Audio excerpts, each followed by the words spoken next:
नमस्कार विद्यार्थी मित्रांनो, अपस्किल अकॅडमी या यूट्यूब चॅनलवर आपलं स्वागत आहे. आजच्या लेक्चरमध्ये आपण कंबाईन प्रिलिम्स आजचा जो पेपर झालेला आहे त्याचं सोल्युशन बघणार आहोत. बघा पहिला क्वेश्चन आहे, दोन संख्यांचा गुणाकार दिला मित्रांनो तुम्हाला 50 आणि त्या संख्या 1 जशी 2 या प्रमाणात आहे तर त्या संख्यांची बेरीज किती असा प्रश्न विचारला आहे.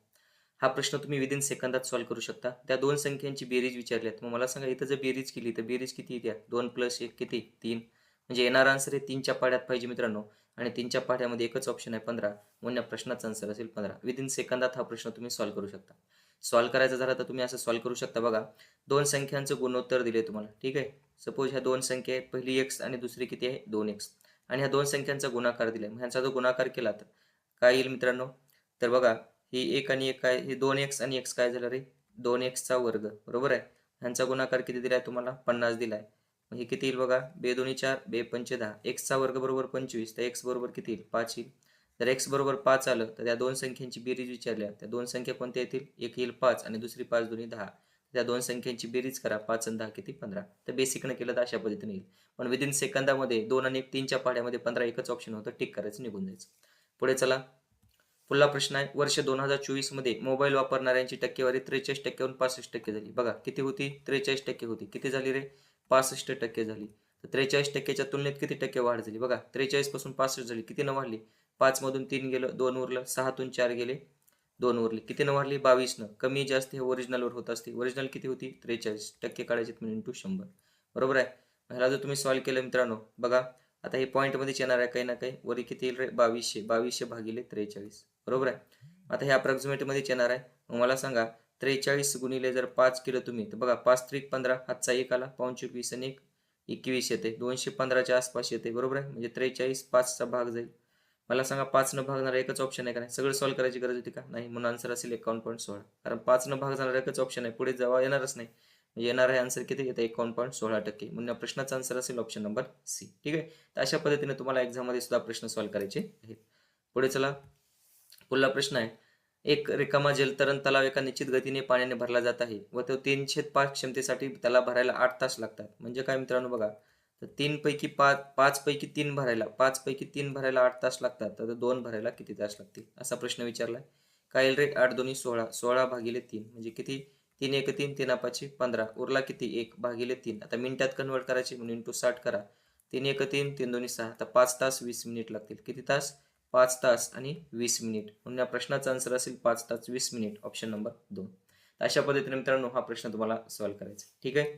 पुढे जाऊ. पुढला प्रश्न बघा. एका आयताचे मोजमाप करताना एका बाजूचे माप 5% वाढले आणि दुसऱ्या बाजूचे माप 10% कमी झाले. तर आयताच्या क्षेत्रफळाचे मोजमाप करताना आलेल्या त्रुटीची टक्केवारी निवडा. तर मित्रांनो अशा पद्धतीचा प्रश्न x + y + xy/100 या पद्धतीने सुद्धा करू शकता तुम्ही. नसेल तर बेसिक टक्केवारीनं करू शकता. बघा 5% वाढलं. 5% वाढलं म्हणजे 100 होतं. 5 वाढलं तर किती झालं? 105 झालं. त्याच्यानंतर दुसरं माप 10% कमी झाले. म्हणजे काय? 100 होतं. 10 कमी झालं म्हणजे किती झालं? 90 झालं. आता ह्याला सॉल्व्ह करा. बघा 5 दोन्ही 10 5 0 0. 5 दोन्ही 10 5 1 5. वापस 0 0 कटला. आता उभा गुणाकार करा. 20 10 200 आणि 9 1 9 9 दोन्ही 18. किती होतं रे बघा? 200 होतं. 189 झालं. कमी झालं का नाही? कितीनं कमी झालं? 11नं कमी झालं. कमी जास्त ओरिजिनलवर होत असते. ओरिजिनल 200 होतं. टक्के काढायचं इंटू 100. 100 1 100 100 दोन्ही 200. 11 भागिले 2 म्हणजेच 5.5% काय झालं? कमी झालं. बरोबर आहे. म्हणून या प्रश्नाचा आन्सर असेल 5.5%. ऑप्शन नंबर बी. तर अशाही पद्धतीने तुम्हाला सॉल्व्ह करते. समजतंय? चला पुढे जाऊ. सान्वी युविकापेक्षा उंच आहे. बघा कोण? सान्वी. कुणापेक्षा उंच आहे? युविकापेक्षा. ठीक आहे. बघा युविकापेक्षा सान्वी उंच आहे. पझल टाईप प्रश्न आहे. कंपॅरिझन हाईट कंपॅरिझनचा प्रश्न आहे. पण निलाशपेक्षा नाही. कोण? सान्वी. म्हणजे सान्वीपेक्षा निलाश काय आहे? उंच असणार आहे. ठीक आहे. हे निलाश येईल. पुढे वाचा. चैताली नमितापेक्षा उंच आहे. कोण? चैताली. चैताली नमितापेक्षा उंच आहे पण युविकापेक्षा नाही. बरोबर आहे. युविकापेक्षा नाही. म्हणजे चैताली नमितापेक्षा उंच आहे. याचा अर्थ युविका कोण मोठी आहे? चैताली नमितापेक्षा उंच आहे पण युवीपेक्षा नाही. म्हणजे युविका ही चैतालीपेक्षा मोठी आहे. म्हणजे इथं चैताली येईल. बरोबर आहे. आणि चैताली कोणापेक्षा मोठी आहे? तर हे उंच आहे नमितापेक्षा. तर सर्वात लहान कोण येईल? नमिता येईल. तर हे अशा पद्धतीने तुमचे पझल येणार आहे मित्रांनो. तर प्रश्न विचारले त्यांच्यातील सर्वात उंच कोण आहे? तर सर्वात उंच कोण आहे? निलाश आहे. म्हणून या प्रश्नाचा आन्सर असेल निलाश. Option number first. तर अशा पद्धतीनं हा प्रश्न तुम्हाला सॉल्व्ह करायचा. समजतंय? खूप सोपे प्रश्न होते मित्रांनो. पुढे चला. 10 पुस्तकांची सरासरी किंमत दिली आहे. मग मला सांगा मित्रांनो, सरासरीचा फॉर्म्युला माहिती पाहिजे तुम्हाला. तर सरासरी बरोबर काय असतं मित्रांनो? बेरीज भागिले एकूण. काय असतं? बेरीज भागिले एकूण. बरोबर आहे. मग मला सांगा आता सरासरी किती दिली रे? सरासरी किंमत किती आहे? 16 आहे. बेरीज माहित नाही. किती ह्याची? 10 पुस्तकांची. तर बेरीज किती झाली रे? 160 झाली का नाही? बेरीज 160 झाली. त्यानं काय सांगितले? 2 पुस्तके सोडली. 2 उरली म्हणजे उरले किती? 8 उरली. 8 पुस्तकांची सरासरी किंमत 9.5 आहे. तर बेरीज किती झाली? मग मला सांगा. 8 पंचे 40, हातचे 4 आले. 8 9 72 आणि 4 76. म्हणजे 8 पुस्तकांची बेरीज किती झाली? 76. 10 पुस्तकांची बेरीज 160 होती. त्याच्यामध्ये 8 पुस्तकांची बेरीज 76 आहे. तर उरलेल्या 2 पुस्तकांची बेरीज किती? 10तून 6 गेले 4 उरले. 15तून 7 गेले 8. हे 2 पुस्तकांची बेरीज 84 असणार आहे. आता सपोज हे 2 पुस्तक आहेत ए आणि बी. त्यांना काय म्हणले बघा? त्या 2 पुस्तकांपैकी एकाची किंमत दुसऱ्याच्या किमतीच्या 40% अधिक आहे. म्हणजे जर एकाची 100 असेल तर दुसऱ्याच्या ह्याच्यापेक्षा 40 ना अधिक म्हणजे 140 असेल का नाही? हे 0 0 कटलं. बे पंचे 10 आणि बे सती 14. दोघांची किंमत किती आहे रे? त्या 5 आणि 7 12 आहे का नाही? त्या 2 पुस्तकांची किंमत म्हणजे 5च्या पाढ्यात आणि 7च्या पाढ्यात पाहिजे का नाही? मला सांगा 5च्या पाढ्यात 35 आणि 7च्या पाढ्यात 49 आहे का नाही? पहिलंच ऑप्शन येते. नसेल तर करू शकता. 7 आणि 5 किती रे? 12 आणि 2 पुस्तकांची किंमत किती आहे इथं? 84 आहे. 12 म्हणजे 84 ते 1 बरोबर 12 सती 84. 1 बरोबर 7. तर एकाची किंमत 49 आणि एकाची किंमत 7 5 35. म्हणून आन्सर असेल 35 आणि 49 ऑप्शन नंबर फर्स्ट. तर अशा पद्धतीनं हा प्रश्न तुम्हाला सॉल्व्ह करायचा. समजतंय? पुढे जाऊ.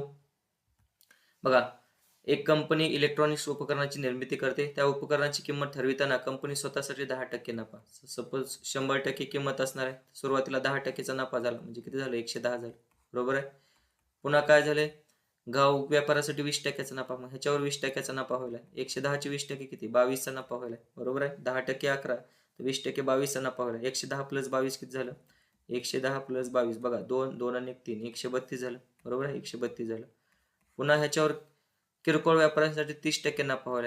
132 चे 30% किती मित्रांनो? बघा 30% म्हणजे काय रे? भागिले 100. कुणाचे? 132 चे. मला सांगा 0 0 कटला. वरी काय येईल रे? 1 पॉईंट द्या इकडं म्हणजे 3 गुणिले 13.2 येईल. 3 दोन्ही 6, 3 त्रिक 9 आणि 3 एक 3, 39.6. बरोबर आहे. ते 132 मध्ये 39.6 ऍड करा बरं. किती येते बघा हे? 6 9 2 11 हात चाला 1 4 आणि 3 7. 171.6 येईल. 171.6 येईल. बरोबर आहे. तर काय विचारले? ठरवलेली किंमत त्याच्या निर्मिती मूल्यापेक्षा किती टक्के जास्त आहे? 100 ठरवलेली होती. कितीनं जास्त आली? 171.6 आली. तर कितीनं जास्त आली? 71.6% जास्त आली का नाही? म्हणून प्रश्नाचा आन्सर असेल 71.6 ऑप्शन नंबर 3. ठीक आहे. Option number 3. तर अशा पद्धतीनं हा प्रश्न तुम्हाला सॉल्व्ह करायचा. समजतंय मित्रांनो? खूप सोपा आहे. टक्केवारीचं फक्त तुम्हाला. नेक्स्ट प्रश्न आहे बघा. 3 पुरुषांनी केलेल्या कामाचे प्रमाण. बघा जिथं 3 पुरुष लागतात मित्रांनो तिथं किती मुलं लागतात? 5 मुलं लागतात. बरोबर आहे. म्हणजे ह्यांच्या इफिशियन्सीचा रेशो येईल बघा. पुरुष भागिले मुले किती असणार आहे? पुरुषांची कॅपॅसिटी 5, मुलांची कॅपॅसिटी 3. आणि 5 महिला इक्वल्स टू किती मुलं आहेत बघा? जिथं 5 महिला लागतात तिथं 8 मुलं लागतील. बरोबर आहे.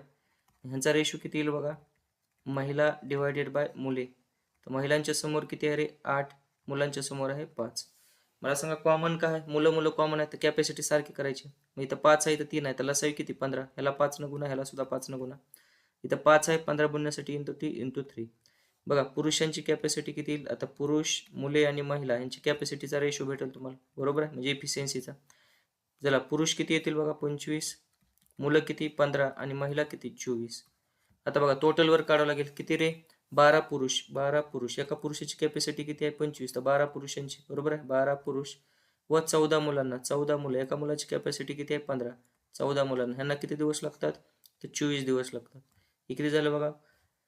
50 गुणिले हे 6 300 झालं हे. प्लस हे 30 गुणिले 7 7 त्रिक 21 हे 210 झालं.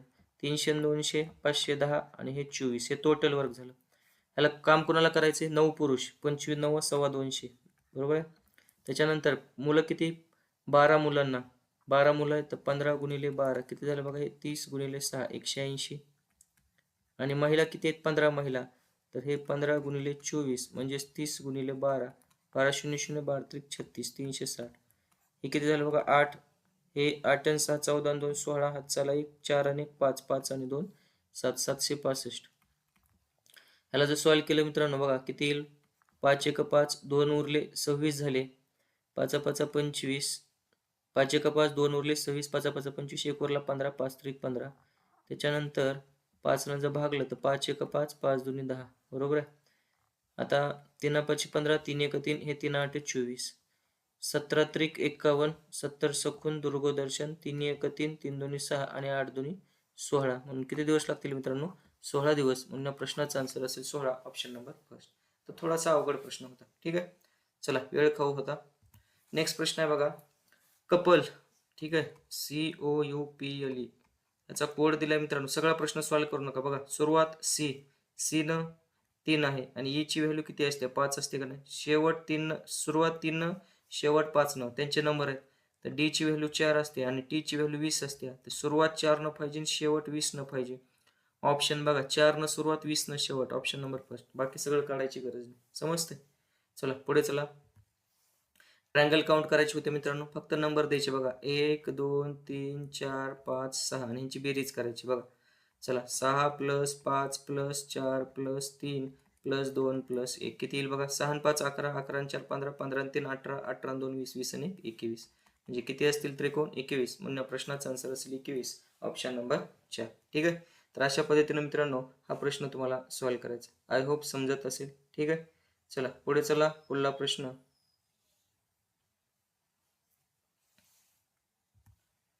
पुढे काय म्हटले बघा, एका देशातील राज्यांची संख्या आणि केंद्रशासित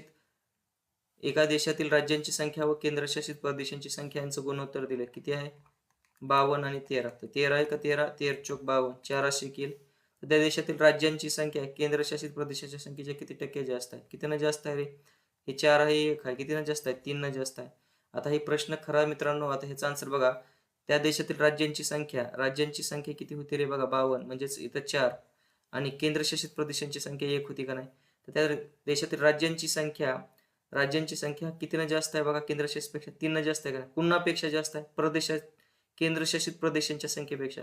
तर त्याची व्हॅल्यू 1 यायला पाहिजे का नाही? टक्के काढायचे 3/100. तर खरं आन्सर आहे मित्रांनो 300% यायला पाहिजे. आता हे गडबडलं इथं. तर खरं त्यांनी आन्सर असं दिलंय 3 आणि 4 आणि 5 × 100. तर या पद्धतीनं ह्यांचं ऑप्शन दिलंय 20 त्रिक 60%. ठीक आहे, म्हणजे या प्रश्नाचा आन्सर 60%, पण खरं आन्सर मित्रांनो 300% यायला पाहिजे.